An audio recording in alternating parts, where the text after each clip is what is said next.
Tusawazishe au we sum up the message we began last Sunday. Na message hii ambayo nilikuwa nahubiri last Sunday ilikuwa concerning, nilikuwa nafundisha kuhusu the gift of the Holy Spirit. I'm giving or recapping because of those who are new today. Nimesikia kuna wageni. The gift of the Holy Spirit. Na tulikuwa tunasoma kitabu cha Wakorintho. Narudia tu kwa sababu ya wale hawakuwa na sisi. Tulikuwa tunasoma kitabu cha Wakorintho mlango wa 12 na mstari wa kwanza hadi mstari wa 6. Na maybe nitarudia tu kidogo kwa sababu mnajua kuna wageni. Now concerning spiritual gift, brethren, I will not have you ignorant. You know that you are Gentile carried away unto these dumb idols, even as you are led. Wherefore, I give you to understand that no man speaking by the Spirit of God called Jesus accursed. Wacha nifikishe tu hapo. Lakini ukienda nyumbani usome mpaka mstari wa 6, 7 mpaka 10 na it is going to be of blessing to you. Tulisema hivi, Paulo akawa akiwaonya kanisa wasiwe watu wa kupuuza kuhusu karama za rohoni. Na tukasema ukiona kitu Biblia inasema watu wasipuuze, kuna uwezekano wa kupuuza. Sisi tulisema hivyo. When you see the Bible, for example, kuna mahali Biblia inaambia wanaume mpende wake zenu. Na wake nao wanaambiwa mtii waume zenu. Si ni kweli? Mimi shida za wanaume ni kupenda. Hello? Yes, wanaume wanakuwa na problem na. Ndio maana unaona mwanaume a man can share his love. Unaona anapenda mabibi kubwa. Na unashangaa how yani he can. Ndio unasikia kama mwanaume anaweza kuwa na mipango ya kando kama 5. Na unasikia huyu hajui huyu hajui. Watakuja kujuana wakati wa mazishi. Huyo mzee akipasi ndio unaenda kwa hiyo mazishi unakuta tu vijana tunafanana na mzee. Unaambiwa ni vizuri na tu. Na ndio maana mnasikia siku hizi mazishi, kwa mazishi au matanga au mzee akipasi. Wengine wanaweka mpaka 1 year kwa mochari. Maana bibi wa pili, bibi namba 2 anakuja. Bibi namba 3 anakuja. Na mwanaume alikuwa amekazia hiyo kitu hazeni. Na ndio maana Biblia ikasema wanaume wapende, lakini wanawake hawana shida na kupenda. When a woman loves, she loves.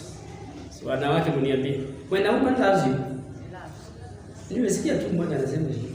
Wengine hapo, when a woman loves, she loves. Mwanamke akikupenda, she loves you. Na hana wanawake simpigie baba. Au mko hivi? Hapana, nyinyi ni watu wazuri. Lakini mwanamume, I'm sorry to say, being one of them, wanaume wanahitaji Mungu mwingi. Bwana Yesu asifiwe. Lakini sio wale wa hii kanisa. Hapana, wa hii kanisa tumeokoka mziki sana. Amen. Amen. Ni wale, in fact, ni wale hawakukuja kwanza kwa ibada. Sisi tunapenda kabisa. Unaona mimi nakaa na yangu hapa? Moja. For how many years, mami? 17 years.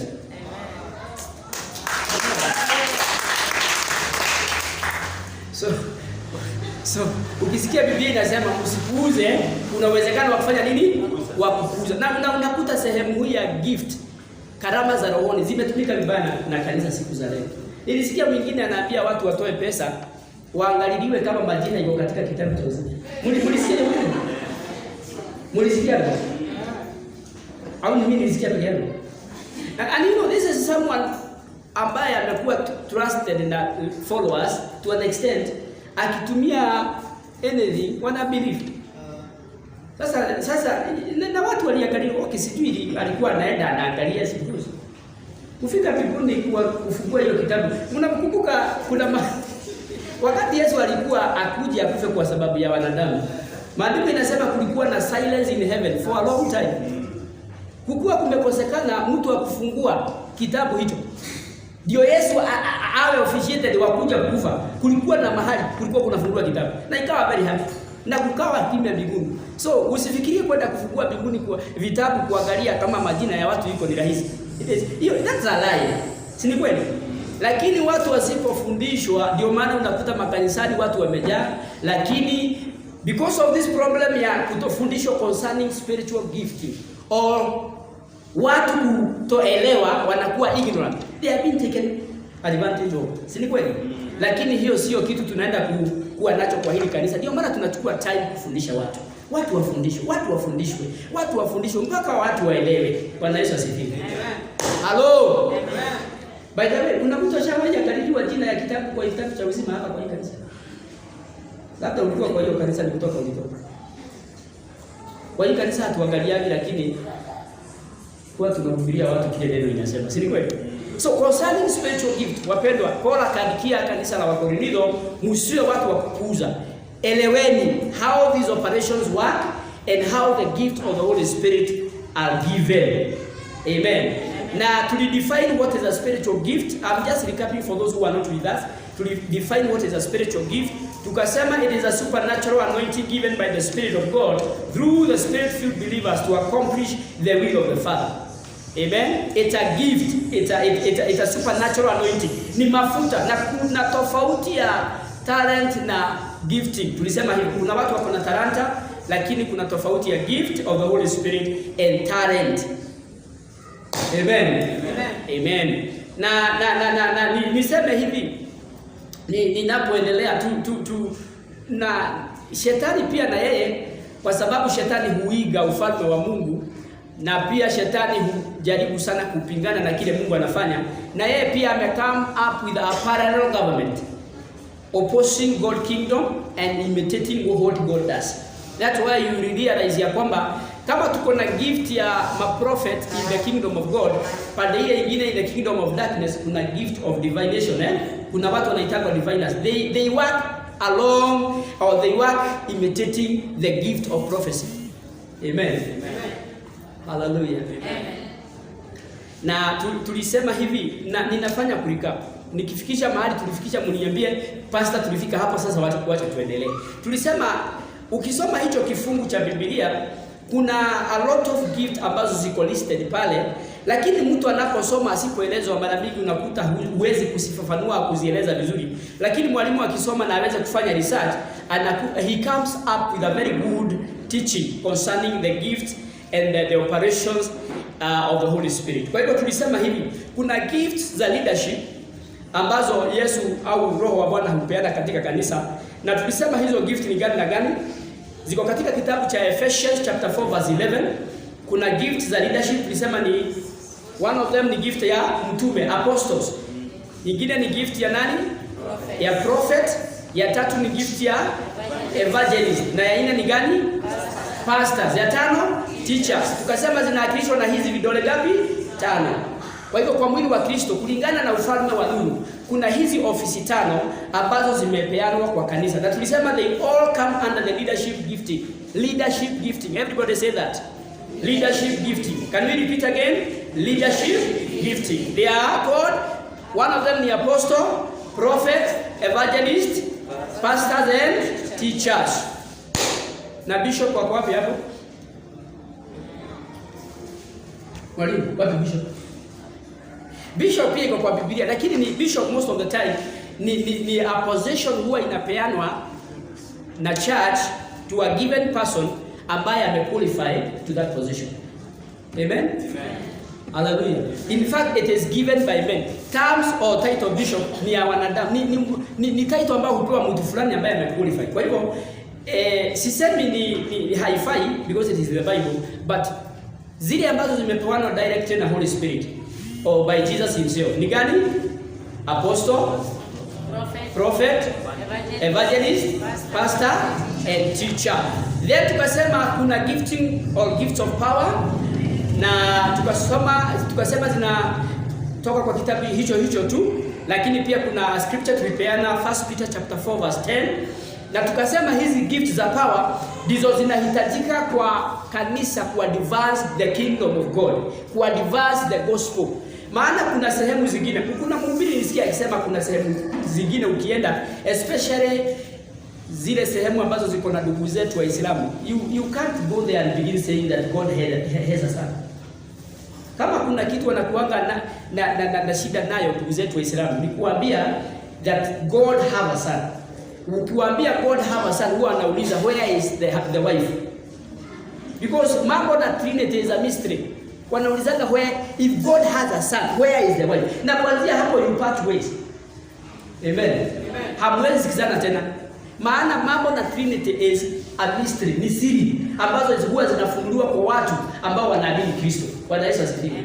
So na ukienda sehemu hizi, the only thing that can help you to win these people to Christ, it is when you have the gifting of power. Gift of power ni karama ambazo huwa zinasaidia mtu hata usiponena. The grace and the anointing in your life convince or convict people. Bwana Yesu asifiwe. Nisikia one brother alienda kufanya evangelism sehemu za ziko na ndugu zetu Waislamu. Na one of the things that helped him to win them to Christ ni ku show them love. Amen. Showing them love. Everybody say love. Na hakuna kitu huwa kakielewi pendo. Mpaka mwenye hata nyoka ukimpenda kwa anajua unampenda. Nishaona watu wanalala na nyoka kwa nyumba. Mimi kama kuna kitu naopanga, number 1 ni snake. Phobia yangu inakuwa ya snake na spider na kamili. Mimi sina phobia height na vitu kama hizo, naweza kuruka kwa maji, lakini hizo sipendi nyoka, sipendi. Lakini sasa huyu ndugu wakati walienda huko, number 1 walikaa na hiyo community na wakawa wanaenda kwa misikiti yao na wanafaa kama Waislamu. Because shida moja tunakuwa nazo kama Wakristo ni wakati tunaenda kuhubiria ndugu zetu hawa, tunaenda na masuti na tai. You never agree with them. Lazima ukae kama wao so that you can win them. Amen. In fact katika theology, wale umeenda theology kama mimi, tunafundishwa hivyo. You can't win them when you don't haukai kama wao. Unafaa mpaka kawarara. Kanajako kawarara. Kawarai. Anaitaje pastor? Walai. Kila mtu. Kwa hivyo walai ndio kofia. Sijaiza. So unafaa kawalai, unafaa cancel. So walikaa huko for some time na ikawa mpaka hiyo community inawauliza, how comes you guys you must tell us, are you one of us au nini ni wapande nyingine? Because wakiangalia tabia zao ni tofauti, lakini wanawaonyesha a lot of love. Na sasa siku moja ikafika one of the community member akalose mtoto. Bwana Yesu asifiwe. Alipoteza mtoto na ikawa very hard. Kupoteza mtoto wale hamjui ni very painful. Au kupoteza mtu ambaye ni very close relative inakuwa very painful. Na sasa ikapangwa mazishi sijui nini. Unajua Waislamu hawaekangi watu sana. Hawawekangi ni leo na kesho. Sasa ndugu alihudhuria hiyo mazishi ya huyo mtoto. Na wakiwa kabla hajawekwa vile wanawekanga, akasikia roho inamwambia waambie wapatie nafasi uombee huyu mtoto kwa jina la Isa. Hata kama ni wewe bwana. Lakini ndugu alisikia ugumu, lakini sauti ikainsist na ikawa very loud. And then he realized the Holy Spirit was calling him to pray for the child. Now that is when he took the initiative na akawaambia, tafadhali nimekuwa nikiwaambia mimi ni mfuasi wa Isa, because usiseme mfuasi wa Yesu. Wako na shida mfuasi wa Isa. Wanaamini Jesus he was a prophet and one day he will come back. They also wait for the Messiah. But sio vile huwa tunamngoja, lakini wanajua atakuja. He was not a savior to them, he was a prophet. So they are waiting for the prophet Isa to come. But now, wakati alipoomba katika jina la Isa, God did wonders. Mtoto alifufuka. Amen. And that alone convicted the whole community wakukubali Isa na wakakubali injili za Isa. Na in fact wakati walikuwa convinced na that miracle, they began accepting the reality of the gospel. Bwana Yesu asifiwe. Kwa hivyo mtu ambaye ako na gift ya power anakuwa na uwezo wa kuconvict or convince sinners to come to Jesus more than someone who does not have the gift of power. Which are the gift of power? We say they are the gift of faith, karama ya imani, gift of healing, and miracle working power. Amen. Mtu anakuja hana mguu, anaombewa hapa kanisani, anamea mguu. Mnafikiria tukiombea mtu hana mguu hapa siku moja amee mguu, hii kanisa tutapata mahali pa kuweka watu? Au tuombee mtu hana meno, kibogoyo, akienda nyumbani afanye hivi, aulize umewekwa? Hapana, nimeombewa kanisani. Hii kanisa mnapata mahali pa kuweka watu? Hawezi pata mahali. So we need the gift of power in this church. Na ninaomba baada ya ujumbe huu Mungu release gift hizi katika hili kanisa. Tuwe tunaletewa mashuhuda hapa Sunday. Pastor anasimama hapa anasema, jana nilikutana na kiwete nikakiombea kikanyoroka. Those are the testimonies we have and we want in this church. Sisi nasimama hapa mbele ya watu najiambia, Bwana Yesu asifiwe. Amen. Bwana Yesu asifiwe tena. Simseme amen. Amen. Hata nimeokoka, ninaenda mbinguni na hata shetani ananifinya lakini sina shida. Wacha nikwambie hizo sio shuhuda, usikekee shuhuda ile. Unafinywa ukua wapi? Jana alinyoka. Karibu nikufe. Ulinyoka ukua wapi? So we want testimonies that are full of power. Amen. Yes. Mashuhuda ya kuleta watu katika ufalme. Na kuna gift ya tatu tulisema ni gift of revelation. Na tukasoma kitabu cha Acts chapter 9 verse 11 to 12. I'm doing this for the benefit of those who are not together with us last Sunday. Please, ninawaomba kwa jina la Yesu, tuweke bidii ya kuja kanisani every Sunday. Wale mnakujaga wazi na mdumu. Maana unapitwa kama na vitu kama hizi. And then eventually unaenda kwa divine. Kuangaliliwa. Gift ya revelation tukasema kuna ngapi? Kuna message of wisdom or the word of wisdom, word of knowledge and discernment of spirits. Tulisema hivyo. Can we repeat them one by one? One to go. Word of wisdom, word of knowledge and distinguishing of what? Of spirit. Tulifikisha hapo? Tulifikisha hapo? Gift of proclamation. Kuna watu wako na hii pia. Acts chapter 4 verse 8 to 12. Tulisema what are they? Prophecy, different kind of tongues, interpretation of tongues, teaching and encouragement. Bwana Yesu asifiwe. Tulifikisha hapo. Then let's look at another gift called the gift of stewardship and service. Gift of stewardship and service. Tafikia tulifika hapo. Into blanket enabled service. Gift of stewardship. Kuna watu wako na hii grace au hii karama ya stewardship. Bwana Yesu asifiwe. Romans chapter 12 verse 6 to 12 to 17. Romans chapter 12 verse 6 to 17.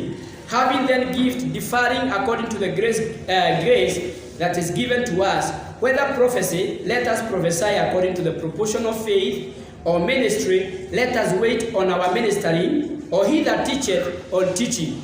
Verse 8, or he that exhorteth on exhortation, he that giveth, let him do it with simplicity, and he that ruleth with diligence, he that showeth mercy with cheerfulness. Wapendwa, hii ni karama ambayo tunahitaji kanisani. Kuna watu unaonaga kwa hii kanisa wanaweza kuosha hii kanisa mara 3. Hao ni watu wako na gift ya service. Amen. Amen. Kuna mtu akiingia kanisa hata akute kiti imeinama upside down hawezi chukua. Hata akute gada la disi. Unaona mahali kuna mlango ile kubwa. Akute gada ya disi imeanguka hapo na anajua ukikanyaga gada ya disi utaslide na uanguke. Hawezi chukua. Anaita Asha, wewe kuja chukua hiyo. Na shida husimura huyu hana gift ya service. Kwa hivyo gift ya stewardship inakujaga na karama hizi. One of it ni serving gift. Andika hivyo, serving gift. Ukiwa na serving gift unana shida na kutumikia Mungu in terms of kuosha kanisa, kusaidia watu, unaweza na unaguzwa na ukiona mahali hakuendi vizuri, na hiyo ni dalili ya kwamba uko na gift ya service. Ni wangapi wako na gift ya service? Kuna disani kuna gift ya service. Mmoja, inua mimi nauliza kama unajua pengine msiinue mimi. Unajua kwa mwili wa Kristo watu wengine ni kichwa, wengine ni shingo, wengine ni kifua, wengine ni miguu, wengine ni mikono. Sasa wewe kama uko kwa gift ya service unakuwa kwa sehemu ya mikono. Amen. Na hata ukiingia kwa kanisa unaangalia hii kitambaa ya madhabahu, unaangalia unasema, hii haikai mzuri. Huyo ni mtu ako na gift ya service. Anaanza kuona kule kuna shida. Lakini kuna mtu anaweza kuingia hii church. Hata lakini ukiuliza hii kitambaa ya madhabahu inakuwa karagari, hawezi juu. Na kuna sisi miaka 2. Niliuliza hapa siku nyingine tunakuwa na speaker ngapi kwa kanisa? Na watu ni sio wageni hapa. Wakaniambia pastor hatujui. Na mnaona kule zimehaniwa. Hata sisi tunasikia sauti lakini hatujui inatoka wapi. Na mnaona ziko wapi? Ziko juu. Uliza jirani yako kama tunakuwa na speaker juu. Hajui, lakini tunajua.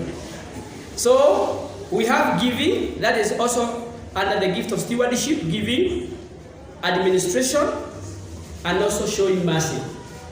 Gift of showing mercy. Kwa hivyo, those come under the gift of stewardship, serving, giving, administration, and showing mercy. Bwana Yesu asifiwe. Hallelujah. Amen. Na niseme hivi wapendwa, na wacha niguze kitu concerning hii roho au hii gift ya prophecy. Na wapendwa, nataka to combine this area because this is where the church has gone wrong. Kuna huduma mbili ambazo shetani anatumia hizi nyakati za mwisho kuharibu kanisa. One of it ni huduma inaitwa ya prophecy, na number 2 ni huduma inaitwa teaching. The Bible says in the last days kutakuwa na nini wa uongo? Manabii na walimu kweli. Wapendwa, si angalia pia jirani yako. Hapa ndio tunasaidiana wapendwa. Maana hapa ndio watu wengi tumedanganyika. Kutakuwa na nini wa uongo? Walimu na manabii. Na kama kuna huduma zinatumika vibaya wapendwa, ni hizi huduma mbili. Enda kwa kila kanisa. If these ministries are available in those churches, most likely mchungaji asipokaa vizuri anaweza kutumika sana katika area ya kupoteza wengine. Kama sasa huyo mtu nilikuwa naambia watu atawaangalilia kitabu cha majina kwa kitabu cha uzima. Do you think he was just saying it? He had a backup ya scripture but distorted. Bwana Yesu asifiwe. Kwa hivyo wapendwa, mambo haya ninawafundisha because I want us we mature up in this area so that we cannot be taken advantage over. If you read from the book of Samuel chapter 28 and verse 8, here there is a story, na ninaongea mambo haya because kuna kitu ningetaka muelewe.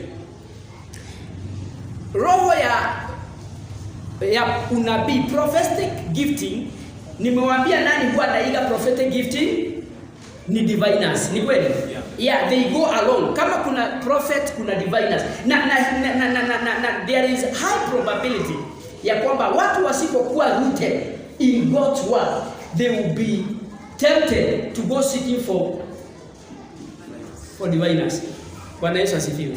Na ninataka kusema hivi, hiyo kitabu nimewapea 1 Samuel chapter 28 and verse 8. There is a story of King Saul. Saul ni mfalme wa Israeli, na alipoingia katika utawala alifanya kazi nzuri. Hata ingawa Mungu hakuwa anataka Waisraeli wakuwe na mfalme ambaye ni physical. Alifanya kazi nzuri, moja wapo ikiwa ni kumaliza diviners kwa nchi. I wish tunaweza kuwa na rais wa aina hii. Aingia aseme kuanzia leo hatutakuwa na ajira nani? Hata mnaogopa kusema wasikuje. Hakutakuwa na ajira nani? Wakaga na wachawi. That is what King Saul did. Akasema kuanzia leo no diviners. Hakuna wachawi na wakaga. Na wakamalizwa kwa nchi.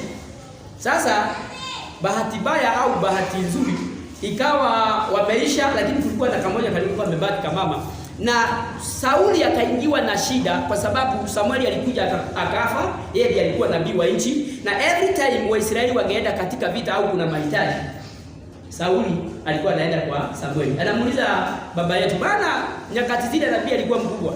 Nabii alikuwa anatilia mfalme mafuta. Wacha siku hizi wachungaji na manabii wanakuuzwa. Nyakati zile ungeingia uwe mfalme pasipokuwa na nabii. Kwa hivyo wakati nabii Samueli alipokufa, Sauli amebaki peke yake. Na siku moja ikawa maadui zake wanataka kuingilia ufalme wa Israeli. Remember, Saul amepoteza nabii and he is alone. Na akajaribu kuomba and God could not answer him neither by prophet, neither by Urim or by a dream. Kwa hivyo nyakati za zamani Mungu alikuwa anaongea kwa sehemu tatu. Alikuwa anaongelesha watu kupitia kwa nini? Manabii, ndoto na Urim. Kila mtu aseme hiyo. Manabii, ndoto, nini hamjui hapo? Ni Urim. Urim mtakuja kuwafundisha. Lakini si mnajua ndoto. Nani hawataki hapa? Kuna watu wanasemaga hawoti. Hakuna mtu hawoti. Na kama hauoti uko na shida, maana unafaa kuota. Haya, Mungu alikuwa anaongea kwa ndoto. Kwa hivyo wale hamuotaji, abia Mungu akusaidie uanze kuota. Maana Mungu huongea katika ndoto. Mungu pia alikuwa anaongea kupitia kwa manabii. Wale hamuna nabii, niko hapa. I'm a prophet in this house. Bwana Yesu asifiwe. Acha kwenda kujia ukitafuta vitu vingine na huko. Maana ukitafuta vitu hizo zitakuletea laana. Na niliwaambia hapa Wednesday wale hamkujagi, was it Friday? Wale hamkujagi kwa evening services na lunch hour. Ya kwamba one of the biggest problem ya consulting diviners ni kuwa you attract the curse of God which is generation. Hiyo ndio shida. Ingekuwa ukienda kwa diviner ni dhambi tu kama nyingine, ingekuwa rahisi. Lakini once you consult other familiar spirit, you attract the wrath of God that is generation. Or generation. Generation ni kusema unapata laana ambayo itakuattack na iattack your family na family to come and the other one, the fourth generation, that is 200 or 250 years to come, wanakuwa under a curse because you did consult other spirit rather than God's spirit. Bwana Yesu asifiwe. Hallelujah. Kwa hivyo Sauli akaenda, na mnajua hii story, akaenda kutafuta msaada aweze kujua kama anaweza kushinda kwa hizo vita. Maana Mungu aliomba, Mungu hangejibu kwa ndoto, kwa maono, kwa nabii na kwa Urim. Ikabidi akaenda akatafute diviner. Na alienda usiku na akavaa mavazi mengine. Bwana Yesu asifiwe. Kwa hivyo wale watu wanataka kwa diviner wanataka saa ngapi? Wanavaa mavazi zingine wasijulikane, maana ni mbaya. So the issue is, wapendwa, nataka kusema hivi, let's be careful. Even when we are in problems, even when we don't know direction, let us not be tempted to go and consult other gods, because we attract the wrath of God in our lives and we open a door for curses that can last for many years to come. Bwana Yesu asifiwe. Na kuna kitu nataka kusema hivi. Nafikiria nilieleza what is divination. Divination tulisema it is any practice that is not specifically ordained in scripture that seeks to gain sacred knowledge in spiritual realm. Amen. Najua hamtapata nafasi ya kuandika. Wale mlikuwa Wednesday, Friday muombe vitabu. Tulisema divination ni any practice. Mnasikiana kuna hii watu wanasemanga tukienda baharini tupe mayai 6 hivi, bahari inanifunguka. Sijawahi jaribu, lakini that is the truth. There are so many things you can do to open spiritual realm for you to gain mysteries, for you to gain secret. Bwana Yesu asifiwe. Now any practice that seek to gain mysteries in the realm of the spirit that is not ordained in the scripture, it will become divination. Bwana Yesu asifiwe. Hata kama ni kuweka kando, uende uadue uweke kando 6 kwa nyumba, sijui uwakishe taa, sijui nini. If it opens spiritual realm for you to gain masteries or mystery, it will become divination and you become under the curse. Bwana Yesu asifiwe. Kwa hivyo wapendwa, na unakuta hizi vitu ambazo watu huwa wana practice zinakaa nzuri because they bear result. Huwa zinaleta answers.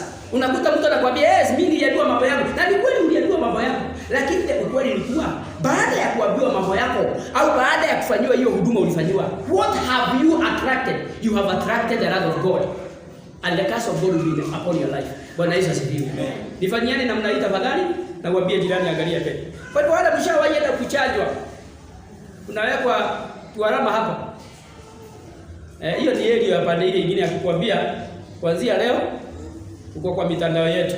Okay, sitaki kurudia hiyo ujumbe maana nilifundisha hapa evening service ya Friday. Wale hamkuji evening service. But I want to say this, wapendwa. Kuna hii tabia nyingine unakutaka ya ku-revive or consult the dead. Inaitwa necromancy. Necromancy, it is communicating with the dead, and it is a technique for gaining secret knowledge that is forbidden by the Bible. Amen. Watu wanaongeaga na mizimu. Unasikia mtu aliongea na nyanya jana. Na nilisikia wengine especially Ukambani, kuna sehemu zingine unasikianga hata kuna nyoka zinakujaga mchana jioni, nyoka kubwa sana na inajulikana ni nyoka ni aliko fulani anakuja. Na kuna watu wana entertain these things. I have I have these stories. Unasikia kuna nyoka inakujaga saa 10 ya usiku au saa 12 au jioni saa 11 na unakuta ni nyoka kubwa sana na watu family members have no problem with it. Maana waliambiwa ni alikuwa mwenye alikufa. Na unakuta hawana shida. Inapewa chakula na inaitwa jina, inarudi kwa kichaka. Wapendwa, kuna watu okay, for example in Kisumu kuna nyoka ilikuwa inaitwa simuseme. Ilikuwa inaitwaje? Omweli. Kila mtu asema omweli. Omweli. Hiyo nyoka zilikuwa ya community. Felix, wewe umetoka sehemu. Zilikuwa ya community.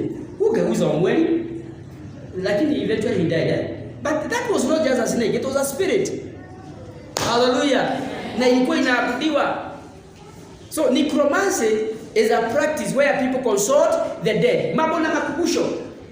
Why do we forbid? Why do people who believe in God fully forbid these days? Makumbusho, shida ya makumbusho ni hii. When you go to kubuka mwenye alikufa au shosho, you revive the spirit of the dead back. Amen. You invoke the spirit back to the family. Na unakuta hiyo roho wakati watu wamefungua mlango wamealika roho ya kigeni au roho ya wafu, hairudiki pasipo isipopewa dhabihu. Na dhabihu hizi maroho dhabihu zao zingine ni kwenda na mtu mwingine. Na ukisikia watoto au family members wameanza kuota na roho za watu waliokufa, obeni kuna mtu atakufa. Nani anaota na watu wamekufa leo? Hadi jana nimeongea na babu. Tumecheka, my friend, chunga. Uenda nikujua na kujua. So necromancy tumesema ni communicating with dead. So that you can gain mysteries or knowledge from the spiritual realm. Those are forbidden things. Bwana Yesu asifiwe. Kwa hivyo wapendwa, nimetoka kidogo kwa ujumbe because nimefeel ya kwamba ni wapendwa, nitahadharishe kanisa. The dangers of these things, consulting the dead, visiting diviners, there is a great punishment for these things. Na unajua shida ya hizi vitu, devil knows, mara mingi shetani huwa anajua wakati tuko pressed. Wakati uko katika your age, huna kazi imeisha, mzee ametoroka, umeachwa peke yako, that is when the devil comes to give you this anakuambia si utembee mahali fulani uangaliliwe, si uende uangaliliwe ni kwa nini kazi yako inaanguka. Na wapendwa, if you fall for this, you pay and pay heavily. Eventually when King Saul visited this diviner, alienda akaangaliliwa mambo yake, lakini huyu diviner alimwambia, what can I do if God is not hearing you? How will I help you? Bwana Yesu asifiwe. And you know what happened?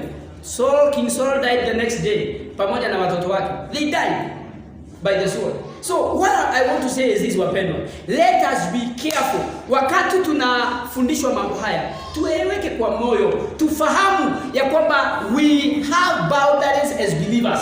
Hatufai kwenda Misri kutafuta msaada huu. Bwana Yesu asifiwe. Amen. Ifanyeni namna hii. Ambia jirani yako usiende Misri. Muulize kama anaenda Misri. Geuka kwa huyo mwingine, muulize kama anaenda Misri. Na unajua Misri inapeana msaada mpaka inakukopesha. Haya, ni kweli. Misri kwanza, what they do, Egypt, what they do, they can give you msaada alafu lipe baadaye. Na ndio maana unaona wanasaidia kijana anainuka, alafu malipo ni maisha yake. Misri haina shida, inakupea msaada. Utakula kwa deni, lakini kulipa utalipa na your own life. Tafadhali ambia jirani yako usiende Misri. Hallelujah. So wapendwa, ninataka tumalizie kuhusu the purposes of spiritual gifting or the purposes of spiritual gift. Makusudio ya vipawa za rohoni ni gani? Why do we receive the gift of the Spirit?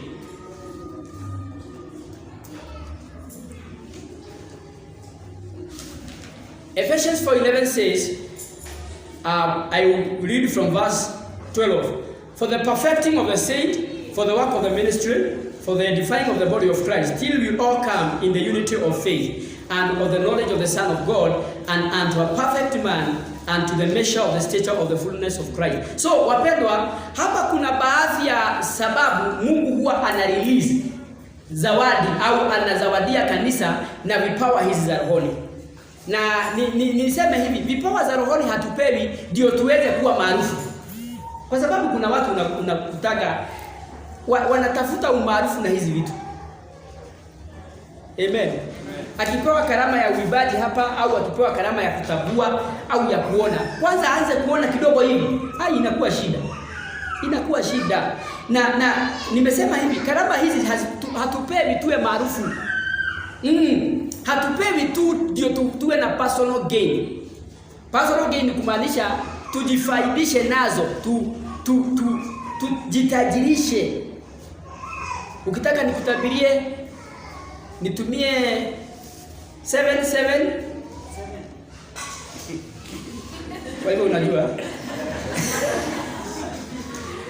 nifanyeni namna hii, tuma 777. Kesho asubuhi wale wote watatuma 777, nitawapigia simu na nitawaambia mambo ya wewe.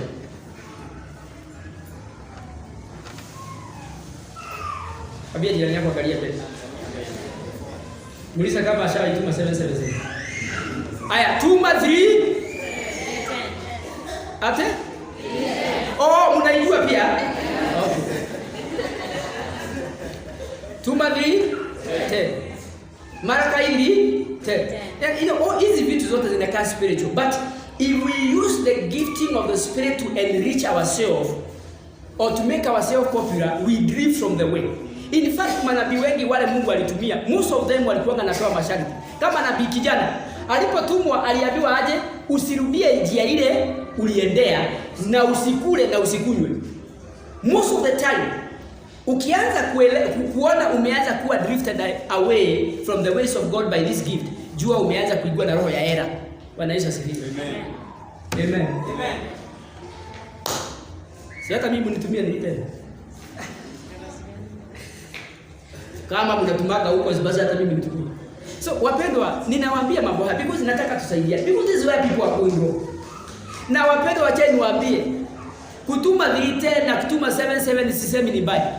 Lakini the issue is, na hata nilisema hapa siku nyingine, the issue is not anaona au haoni. The issue is anatumia jicho gani. Mnanisikia? Mtu anaweza simama hapa, Pastor Marika simama, Deacon Marika simama. Nieleze Deacon tangu alipozaliwa siku ya kwanza, nimueleze. Nilisikia mwingine nini mnacheza? Anakupatia kitu inaitwa generational prophecy. Yaani mwanaume anatabiri kuanzia 1750. Akikuleta hivi, unajua uzuri wa Wasugu wanawekaga record.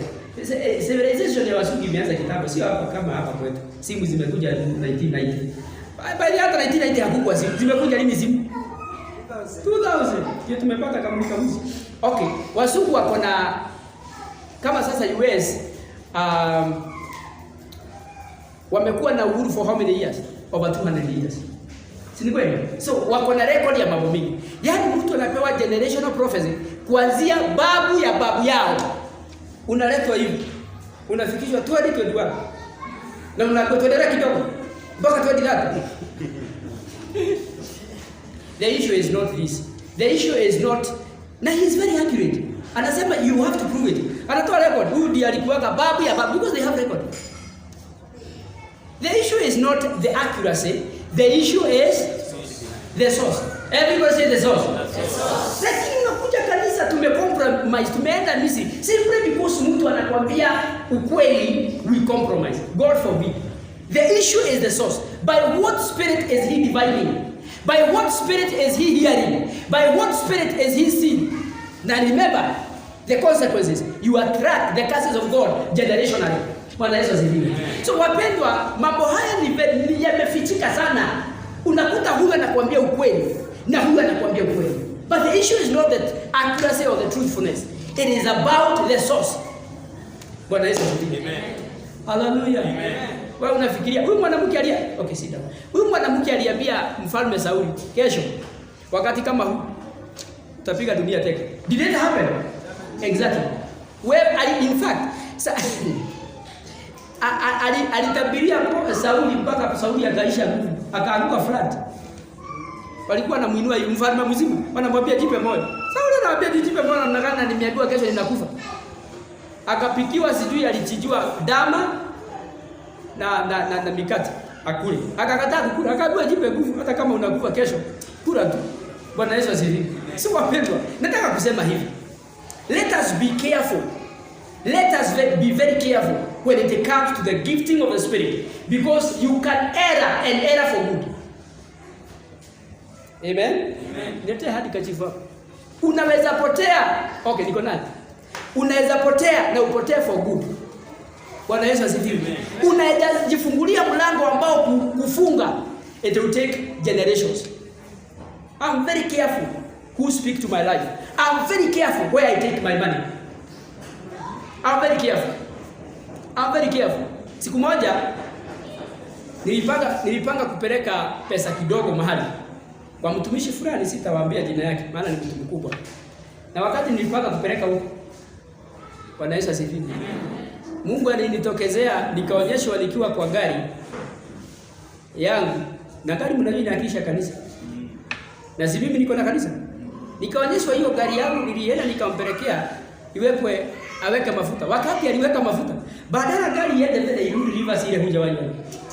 Na sasa hiyo ninapanga kumpelekea pesa mzuri. Ati ndio nijiunganisha na labda huduma ikue.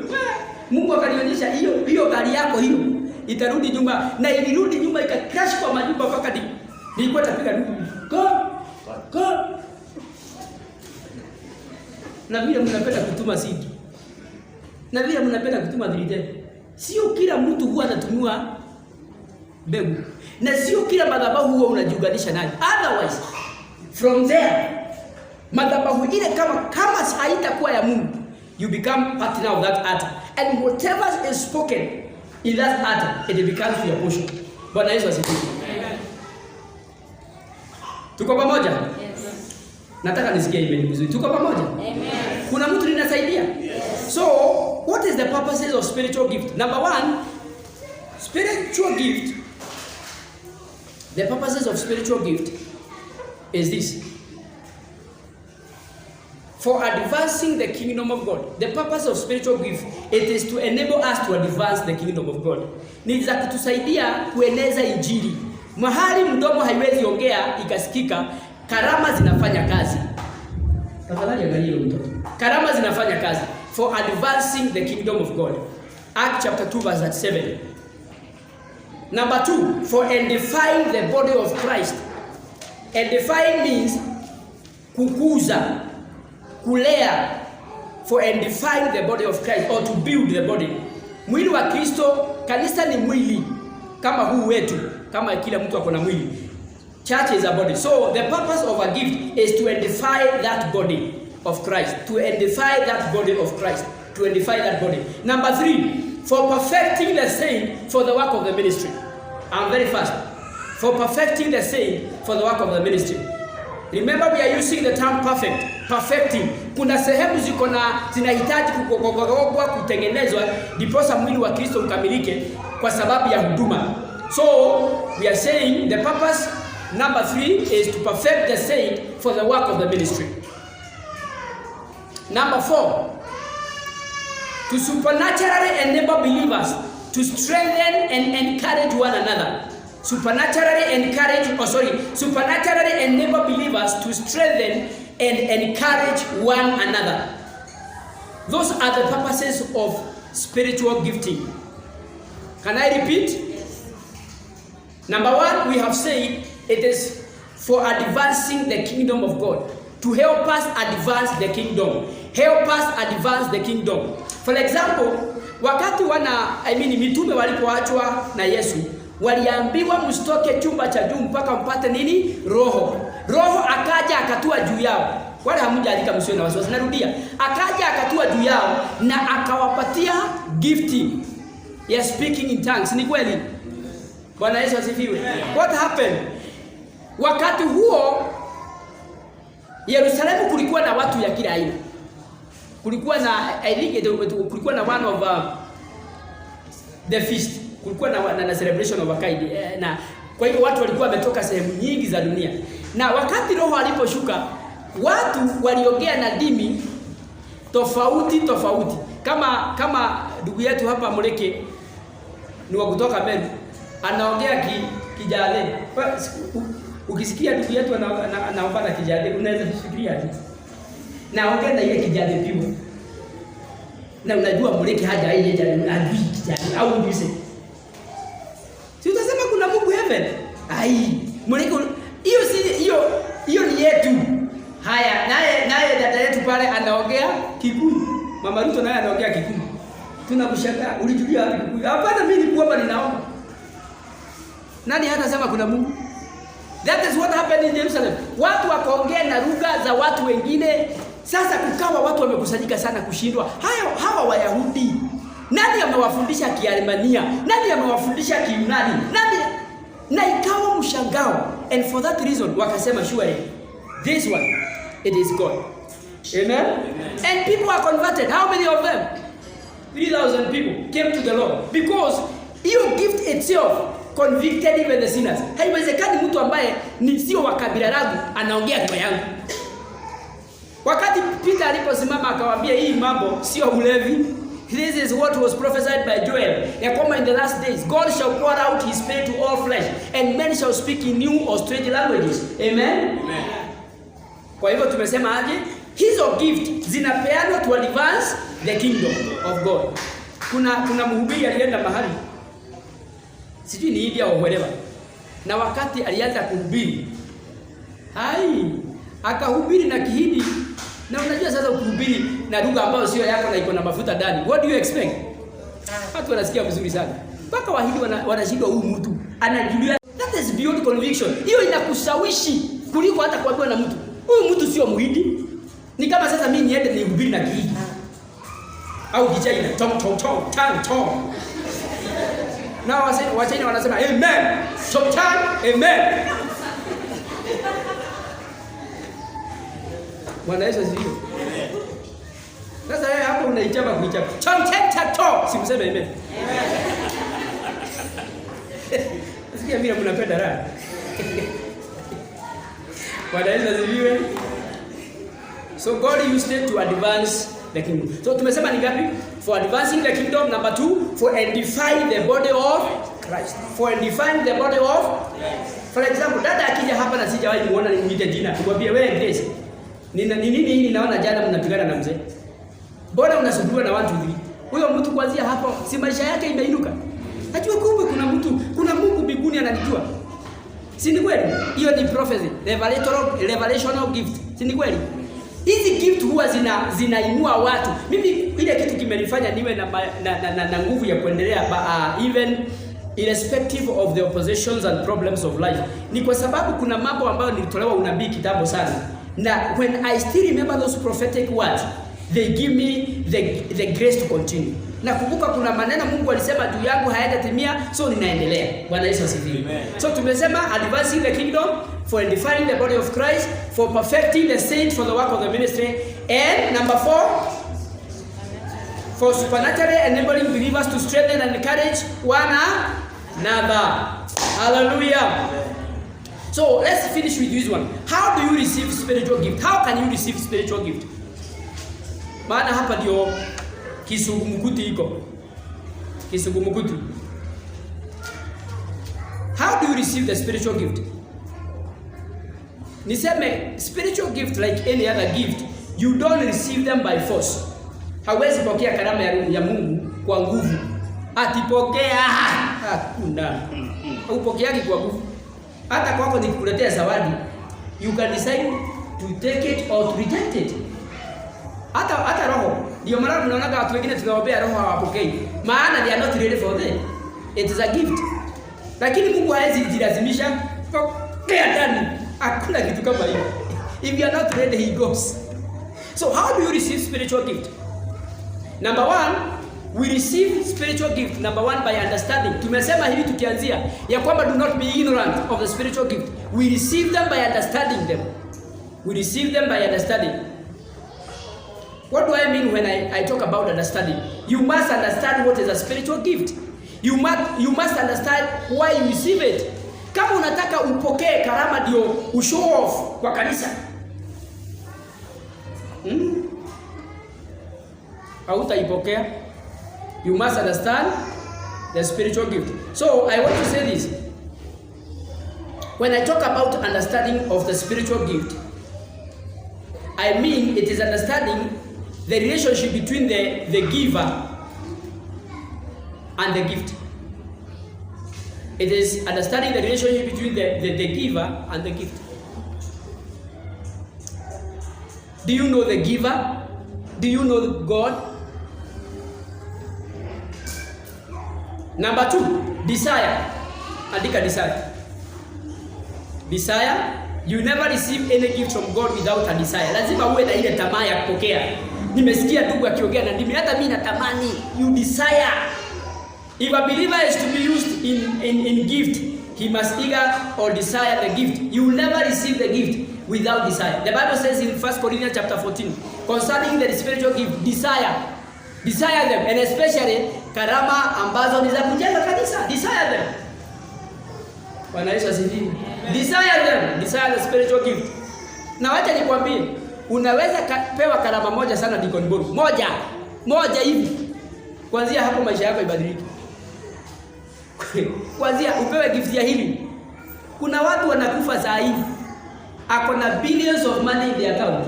Umwambie mambo ya pesa hata hajui, hata hataki kujua. Anauliza God, just one more year. Nisikia ndugu mwingine alienda Kenyatta. Na yeye ako na gift ya hili. Na wakati alikuwa ameenda huko, Papa Siri alikuwa ameenda kuombea. Kuna watu wako na hii wanaendaka wakiombea wagonjwa.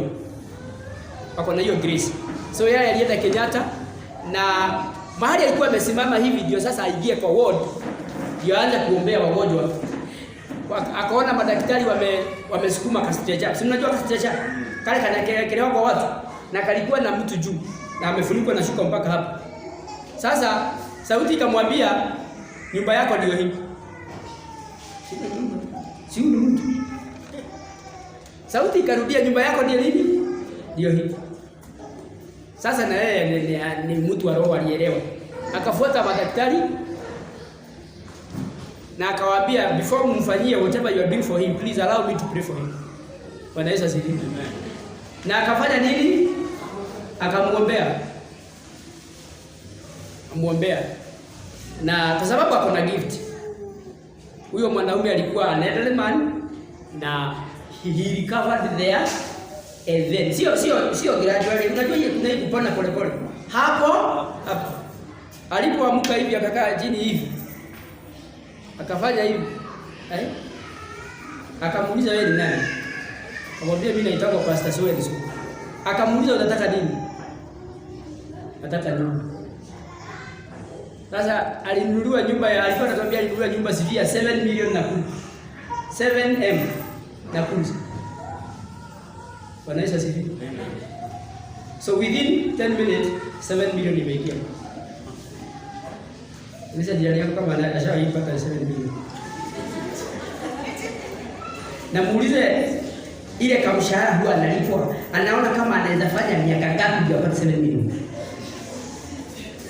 Wengine hata tukifanya 100 years hiyo mshahara hata ulipo lifetime haitakata bilioni 3.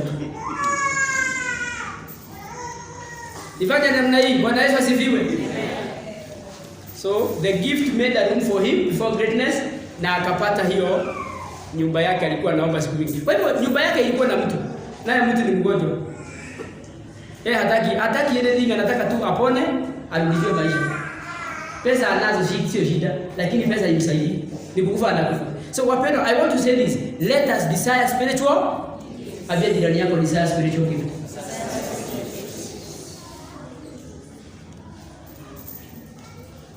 Amen. Wabia desire spiritual gift. Kama kuna kitu sio ya kupuuza, ndio kifaa. Unaona hiyo karamu uko nayo hiyo?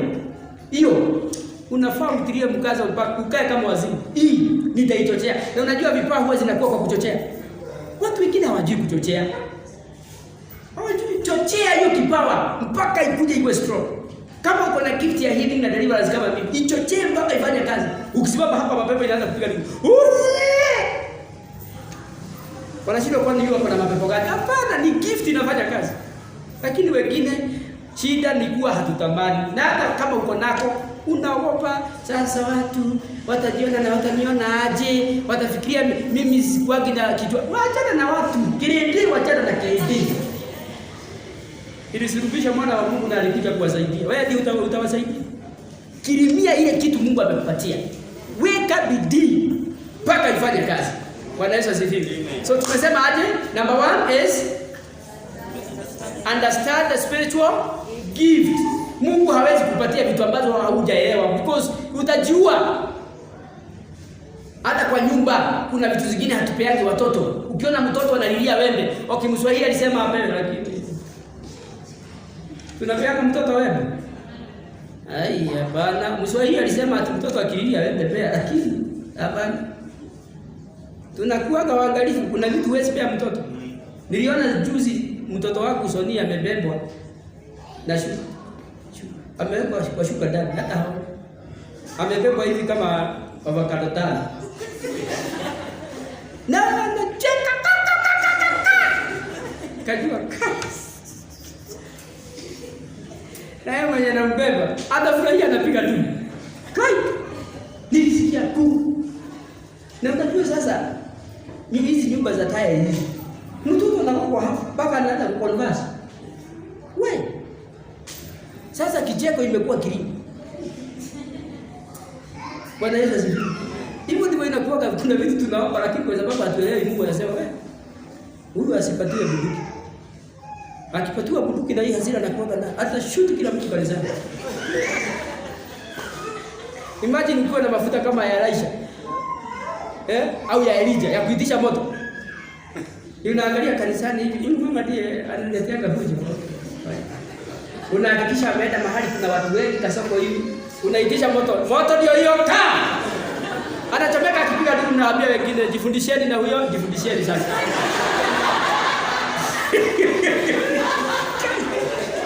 Nani atakaribia wewe? Siwezi karibia wewe. So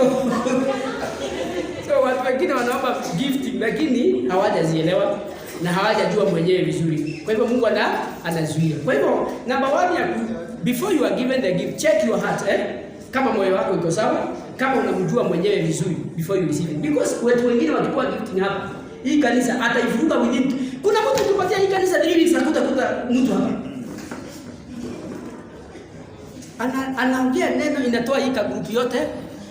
Hiyo sade hiyo group hiyo ingine, hiyo sade ingine, hii ingine, hiyo sade ingine.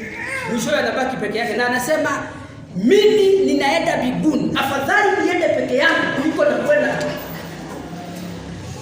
Kama nabii mwingine alikuja akaniambia, ndio maana mnajaza watu makanisani. Ni dhambi tupu. Nikashindwa, kama kanisani hatutahitaji wenye dhambi, si basi watu watakatifu wako heaven? Watu wale wako na mashida wako wapi? Tuko hapa ndio tunahitaji huruma. Baba jana nilidanganya. Mungu naona kwa unihurumie. Si ni kweli? Uliza jirani yako kama akipewa gift kama Elijah leo, tutakaa na amani. Muulize. Akipewa Elijah hivi, yakitisha moto hapo. Kwanza pastor ndiye ataitishiwa moto. Mara hiyo kwanza amalize. Huyu ndiye anatusumbua kwa hii kanisa. Azia na pastor. Ukiangalia jirani yako tayari kupata hiyo kitu. Imagine uwe na kipawa ya kuombea mambo yanatendeka. Kai maadui kwanza watamalizwa. Hey. Back to the center. Fire! Unasikia kwa somo ndugu peke yake. Unauliza ni nani? Ni maadui ya ule mama. Siku hizi anawachoma live. Yabana watu wengine wanaomba hapati. So tumesema number 1 is understanding spiritual gift. Number 2, desire. Amen. And desire must be the right desire. Abia jirani yako, you must have the right desire. Amen. Just 5 more minutes tumalize. Number 3, humility. Spiritual gift can only be used properly in the spirit of true humility. So humility. Not better, spiritual gift can only be used properly in a spirit of true humility. Hawezi kuwa na gift za roho usipokuwa na roho ya kunyenyekea. Most of the people who are truly gifted wanakuwa very humble. They are very humble. Very humble. Very, very humble. The Bible says Moses was the humblest man on. Simuseme. Musa si alikuwa mtu mnyenyekevu sana. Yes. Alikuwa mnyenyekevu kiasi kwamba imagine kuongoza watu walikuwa how many millions? I think around 6. They were many millions. Tunalemewa na watu kidogo hivi wanakupea headache mpaka unasikia au milioni 6 million. Huyu anaform group yake ya kurudi Misri. Huyu anasema hawezi kukula hiyo malenge tena. Huyu na yeye anaitisha nyama. Yaani na huyu na yeye anasema maji. Musa alikuwa na kichwa. Wanaisha zili. Mpaka Mungu akaondokea. Mungu si aliondokea akambia Musa, mimi hawa watu sio wangu wako. Hata akambia Musa, Mungu aliambia Musa, hebu fanya hivi nikurahisishie kazi. Hii kitu bwana turahisishe kazi. Akamuuliza nini? Akaambiwa hawa watu wacha nimalize nikuubie wengine. Musa si alikataa. Alikataa. Aliambia Mungu ukifanya hivyo watu watasema wewe sio mwaminifu na uliwatoa Misri uwamalizie jangwani. This man, he was a man of God. Na kama wewe ni mtumishi unataka kutumika na Mungu, lazima uwe the image. Hata usikuwa kama mtu kako na kama ya aina hii. Utarani watu. Ushawahi kana haujaiona kuna mtu unawezekana yeye dakika 5 tu uone kama ni 5 hours. Juu saidi zake zote zinakaa kuna miba. Ukigeuka na hiki neno baya. Ukigeuka pande hiki anakuambia kineno. Kaka unashidi ina ni goma kani mimi shetani au Mungu. Bwana Yesu asifiwe. Hata kuna wazee wanakuwa hivi kwa nini? Kani hata watoto na mama wanafurahia wakati hajatoka kazi. Na kama wewe ni mzee uko hapo na hiyo, okoka vizuri. Kaa kama mtu. Bwana Yesu asifiwe. Na kama pia wewe ni mama wa aina because siku hizi hata wamama wanakuwa hivi sana. Kama wewe ni mama wa aina hii, wacha kwa nyumba kuwe na amani. Bwana Yesu asifiwe. Hebu ukia jirani yako kama ni mama au mzee, mwambie ruhusu amani. Si umwambie, akikuangalia vibaya uniambie uinue mkono.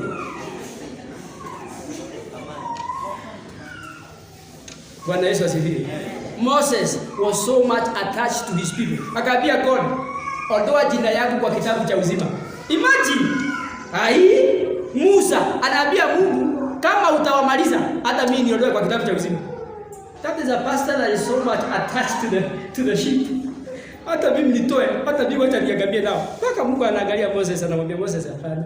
Hapana Moses, wewe wale wanafanya dhambi au ndio tutatoa. Lakini wewe hujafanya dhambi. Nikamwambia Mungu hapana. Kama lazima uamalize, hata mimi niondoe kwa kitabu cha uzima. Bwana Yesu asifiwe. Man was humble.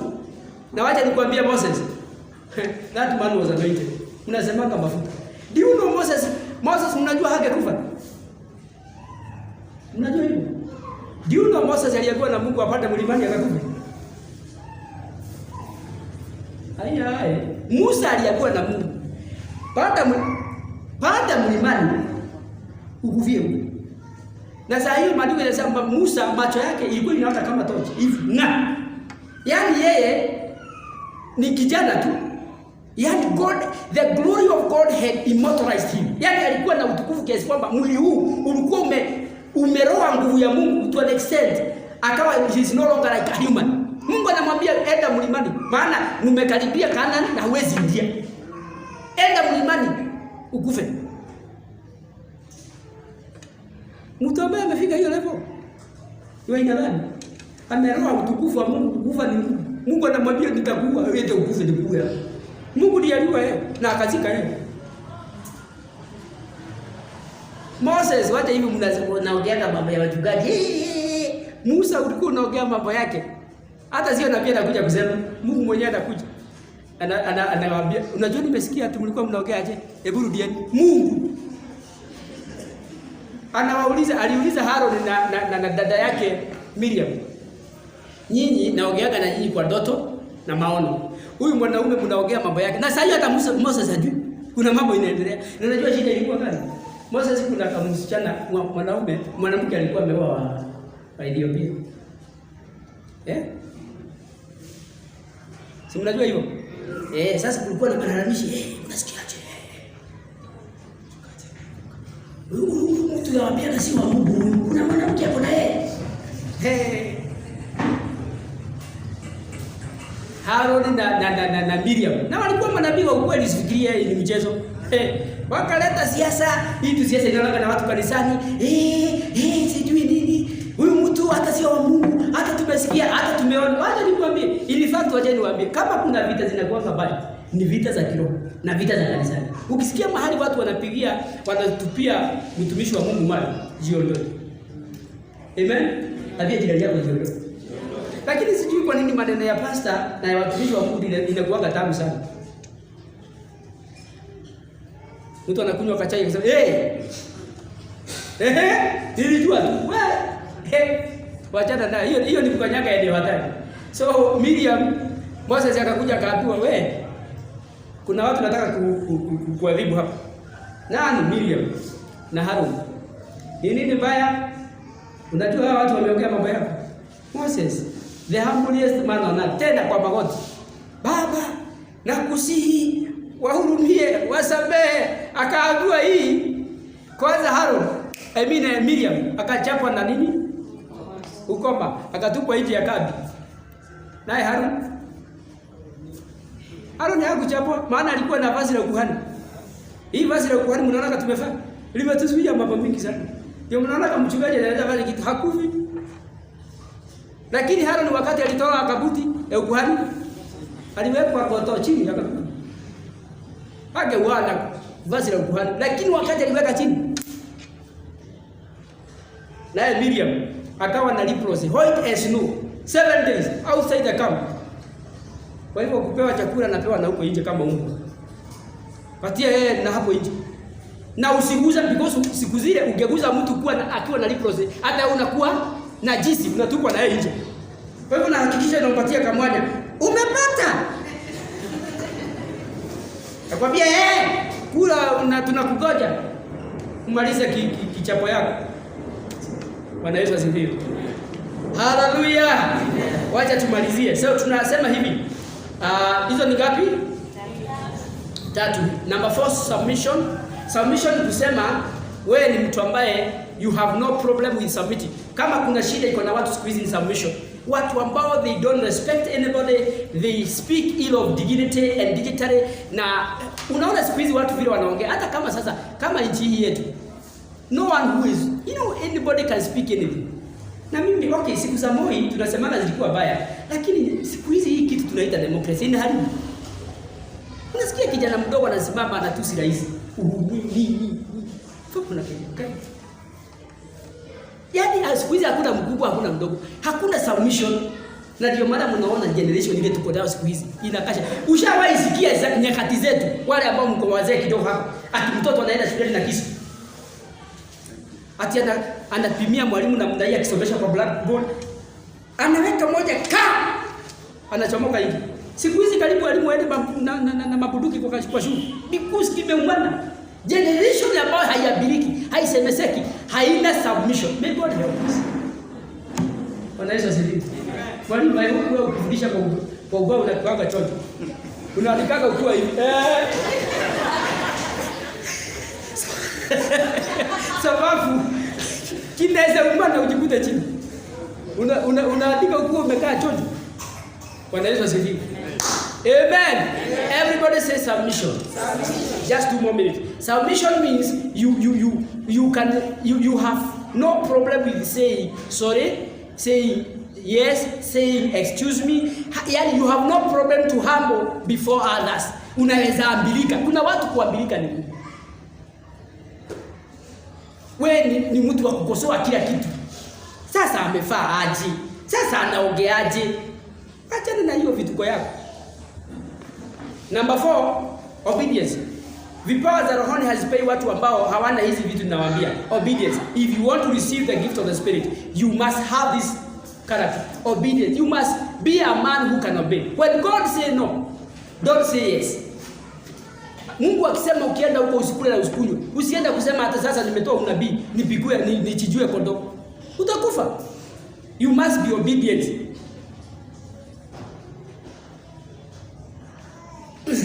Nisikia mtumishi mwingine akisema alienda mahali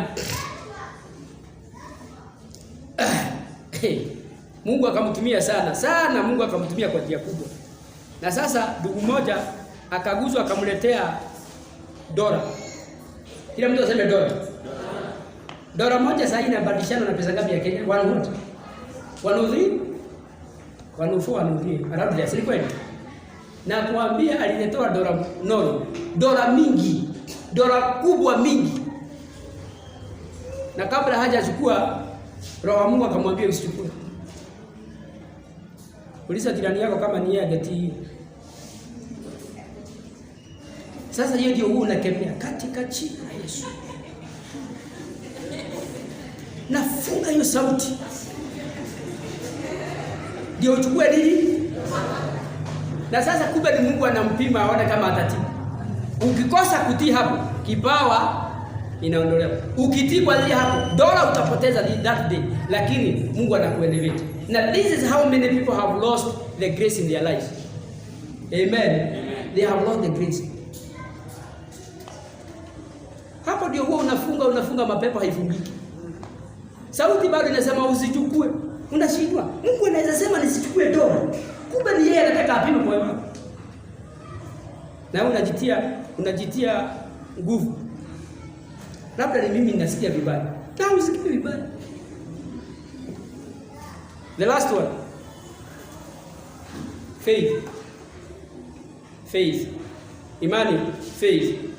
So, how can we receive spiritual gift? Tumesema number 1 is understanding. You must understand the gift. Number 2, desire. Number 3, humility. Number 4, number 5, number 6, faith. Kwa hivyo kama huna hizi vitu, hata hizi gharama mnashida mkisibuana na hapa kanisa. Wacha kushinda ukisibua watu. If you have problem with obedience, pastor akisema ukuje saa 3, unakuja saa 8. Kwanza wakati amesema ukuje saa 3 ndio unasikia. Alisema saa 3. Utajua mimi ni mwanadamu, unakuja saa 6. Wewe hujafikia kupewa gift ya spirit. Amen. So tumesemaje hizo ni ngapi? How do you receive spiritual gift? Number 1. Amen. Number 1.